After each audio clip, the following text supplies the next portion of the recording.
বুঝতেই পারলাম না এই বাসা আসার পর থেকে মনে হয় যে দ্বিতীয় তলা থেকে কেউ যেন দৌড়াদৌড়ি করতেছে। কিন্তু আমি বাড়িওয়ালাকে জিজ্ঞাসা করে বলছিলাম যে আপনাদের দোতলা ভাড়াটিয়াকে বলে দিবেন যে রাতবেলা দৌড়াদৌড়ি না করতে, বাচ্চাদের দৌড়াদৌড়ি শব্দ হয়। তখনই বাড়িওয়ালা এই কথাটা শুনে বলে যে আরে আপনার টেনশন করেন না, আমি দ্বিতীয় তলা ভাড়াটিয়াকে বলে দেবো যে রাতবেলা যে আপনার ছেলেদেরকে দৌড়াদৌড়ি না করতে। তো বাড়িওয়ালা এই কথাটা বলে সেখান থেকে চলে যায়। এত বলার পরেও রাত 12টা বাজলে কে যেন দৌড়াদৌড়ি করে। আমার মনে হয় তো ছোট বাচ্চা একটা দৌড়াদৌড়ি করতেছে। তো কি করার আছে, তখনই হঠাৎ করে শব্দটা কমে যায়। তো তাড়াতাড়ি করে একটু পানি খেয়ে নেই, গলাটা শুকিয়ে গেছে। আরে শব্দটা তো আনকমফোর্টেবল লাগতেছে, কারণ বাচ্চাটা আবার চিল্লাচিল্লি করতেছে। আবার উপরে কি কোনো কিছু হলো নাকি আবার। তখনই এটা ভাবতে ভাবতে ঘুমার জন্য খাটে যাব। কিন্তু ভাই বিশেষ করে এই শব্দটা কিন্তু এটা কোনো শব্দ না, এটা অন্য জগতের শব্দ। প্রায় 10-12 দিন থেকে এই শব্দটা হইতাছে। বাড়িওয়ালাকে কয়েকদিন আগে বলছিলাম, কিন্তু বাড়িওয়ালা আমার কথাতে গুরুত্ব দিল না। আজকে সকালবেলা আমি গেছিলাম উপরে, কিন্তু ভাই আপনার বিশ্বাসই করবেন না যে দরজাটা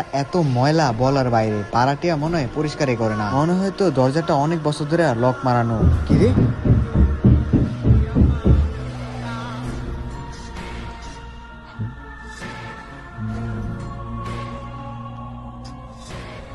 আমার কি মনে হয় কি জানেন, এই সাইড থেকে দৌড় দিয়ে ওই সাইডে চলে যায়। কালকে আমি নিজে সেই ভাড়াটিয়ার সাথে কথা বলবো। আর সত্যি কথা বলতে আমি এই বাড়িটা আসার পর থেকে আমার সাথে না কেমন আনকমফোর্টেবল করতে পারেন প্যারানর্মাল ঘটনা ঘটে, কিন্তু আমার সামনে কোনোদিন ভূতে চোখে পড়লো না। আচ্ছা গাইস, আপনারা কমেন্ট করে বলেন তো, রাত 12টা বা 1টা বাজে যদি এরকম ভাবে দৌড়াদৌড়ি হয় তাহলে আপনার কেমন লাগবে বলেন তো। তো কি বলবো, আজকের ঘুমে হলো না, এত শব্দ বলতে মাথা ব্যথা প্রচুর করে। আর গাইস আপনারা যত পারেন ভিডিওটা শেয়ার করে দিবেন। আর আমাদের টিকটক আইডির ভিতরে 10K ফলোয়ার তার কিছু বাকি আছে, যত তাড়াতাড়ি পারেন ফলো করে দিয়ে। আর ইউটিউব চ্যানেল থেকে দেখে থাকলে ভিডিওটাকে লাইক আর চ্যানেলটা সাবস্ক্রাইব করে দিয়েন। আর স্পেশাল ভিডিওর জন্য অপেক্ষা করতে থাকেন 10K উপলক্ষে, তাড়াতাড়ি করে ফলো করে দিয়েন প্লিজ। তো গুড নাইট।